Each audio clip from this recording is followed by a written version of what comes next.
ಎರಡು ಕ್ಷೇತ್ರಕ್ಕೆ ನಾನು ಭೇಟಿ ಕೊಟ್ಟಿದ್ದೆ, ದಾವಣಗೆರೆ ಮತ್ತು ಬಾಗಲಕೋಟೆ. ನನ್ನ ಅಸೆಸ್ಮೆಂಟ್ ಪ್ರಕಾರ ಎರಡನ್ನೂ ಗೆದ್ದಿದ್ದೇವೆ.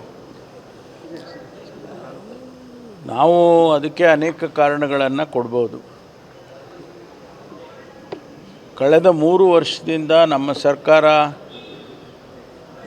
ಏನು ಜನಪರವಾದಂಥ ಕಾರ್ಯಕ್ರಮಗಳನ್ನು ಕೊಟ್ಟಿದೆ, ಅದು ಜನರಿಗೆ ತಲುಪಿದೆ ಅನ್ನೋದು ಗೊತ್ತಾಗ್ತಾ ಇದೆ. ಬರೀ ಗ್ಯಾರಂಟಿ ವಿಚಾರದಲ್ಲಿ ಅಷ್ಟೇ ಅಲ್ಲ, ಅನೇಕ ಕಾರ್ಯಕ್ರಮಗಳನ್ನು ಬಡವರಿಗೆ ಒಂದು ರೀತಿಯಲ್ಲಿ ನ್ಯಾಯ ಒದಗಿಸೋ ರೀತಿಯಲ್ಲಿ ಕೊಟ್ಟಿದ್ದೇವೆ. ಅದೆಲ್ಲ ತಲುಪಿದೆ ಅಂತೇಳಿ ಕಾಣಿಸ್ತದೆ. ಜನಗಳು ಆ ಸ್ಪಂದನೆ ಮಾಡುವಂಥದ್ದನ್ನು ನೋಡಿದರೆ, ಅವ್ರ ಮಾತುಗಳನ್ನು ಕೇಳಿದರೆ ನಮಗೆ ಅರ್ಥ ಆಗುತ್ತೆ. ಆ ದೃಷ್ಟಿಯಿಂದ ನಾನು ಹೇಳ್ತಾ ಇರ್ತಕ್ಕಂಥದ್ದು ಎರಡೂ ಕ್ಷೇತ್ರದಲ್ಲಿ ನಾವು ಗೆದ್ದಿದ್ದೇವೆ.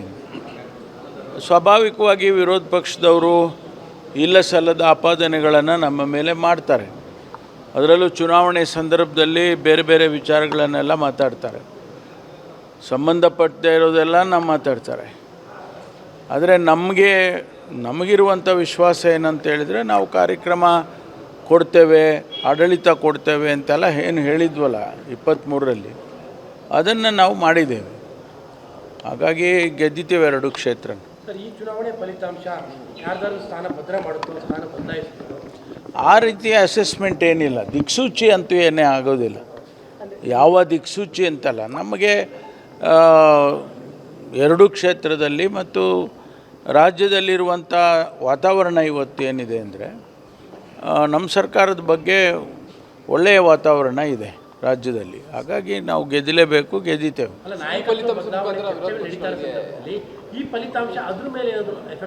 ಅದಕ್ಕೂ ಇದಕ್ಕೂ ಯಾವ ಸಂಬಂಧ ಇರೋದಿಲ್ಲ. ನನಗೆ ಅನಿಸೋದು ಬೇರೆಯವರು ವ್ಯಾಖ್ಯಾನ ಮಾಡ್ಬೋದು, ಆದರೆ ನನಗನ್ಸೋದು ಆ ರೀತಿ ಯಾವುದು ಕಾಣಿಸೋದಿಲ್ಲ.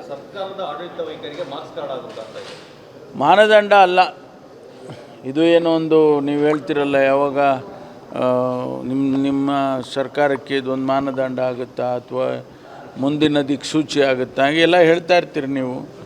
ಆ ರೀತಿ ಏನು ಕಾಣಿಸಲ್ಲ.